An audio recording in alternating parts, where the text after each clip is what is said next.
হিন্দু ধর্মমতে শিবরাত্রি একটি অত্যন্ত গুরুত্বপূর্ণ উৎসব বলে পরিচিত। দেশ জুড়ে ধুমধাম সহকারে এই দিনে শিবের পুজো করা হয়। প্রতি বছর ফাল্গুন মাসের কৃষ্ণপক্ষের চতুর্দশী তিথিতে শিবরাত্রি পালিত হয়। এমনিতে 12 মাসে 12টি শিবরাত্রি পালিত হয়। প্রতি মাসে শিবরাত্রিকে মাসিক শিবরাত্রি বলে, আর ফাল্গুন মাসে শিবরাত্রিকে মহাশিবরাত্রি বলে। কথিত রয়েছে এদিন শিব ও পার্বতী বিবাহ বন্ধনে আবদ্ধ হয়েছিলেন। একই সঙ্গে এই তিথিতে প্রথম জ্যোতির্লিঙ্গ প্রকট হয় বলে প্রচলিত বিশ্বাস। শিবরাত্রিতে 4 প্রহরের পুজোর বিশেষ মাহাত্ম্য রয়েছে। অনেকেই উপোস রেখে 4 প্রহরের পুজো করেন। শাস্ত্র মতে মহাশিবরাত্রিতে নিয়ম মেনে 4 প্রহরের পুজো করলে বিশেষ ফল পাওয়া যায়।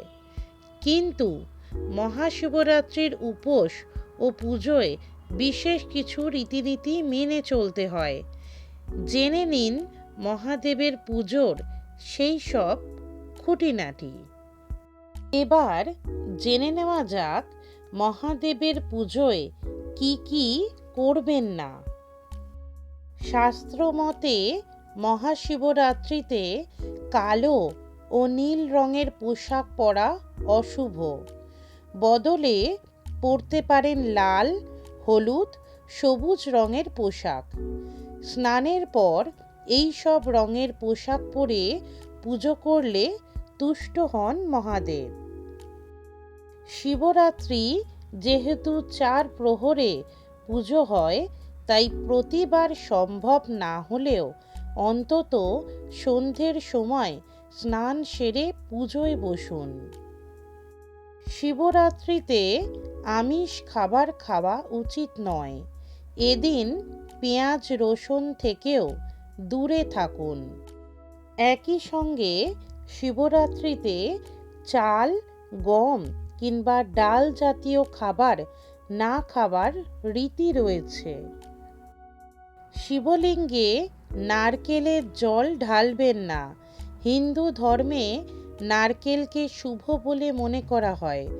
সাধারণত সকল আচার অনুষ্ঠান এবং শুভ অনুষ্ঠানে নারকেল উৎসর্গ করা হয়, কিন্তু ডাব থেকে নারকেল হয়ে গেলে এই ফলটি শিবলিঙ্গে নিবেদন করা উচিত নয়। কথিত রয়েছে এই তিথিতে কারোর সঙ্গে ঝগড়া করা কিংবা অপশব্দ ব্যবহার করা উচিত নয়। বাড়িতে কোনো অশান্তি হওয়া থেকেও বিরত থাকুন। এবার কি কি করবেন জেনে নিন। অনেকেই জানেন না শিবরাত্রিতে 4 প্রহরে পুজোর নিয়ম রয়েছে।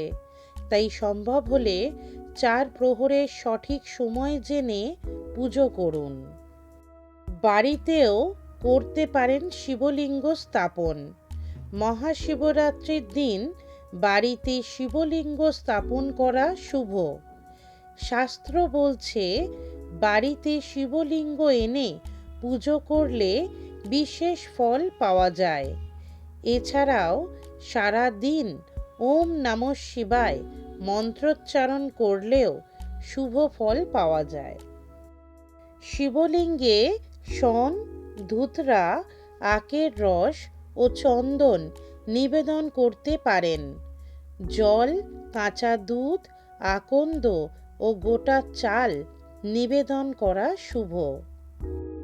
এদিন রাত জেগে শিব স্তোত্র পাঠ করলেও মহাদেবের আশীর্বাদ পাওয়া যায় বলে কথিত রয়েছে।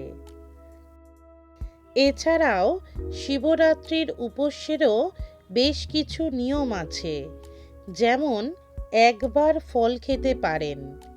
নিরামিষ খাবারে সাধারণ নুনের বদলে সৈন্ধব লবণ থাকতে হবে।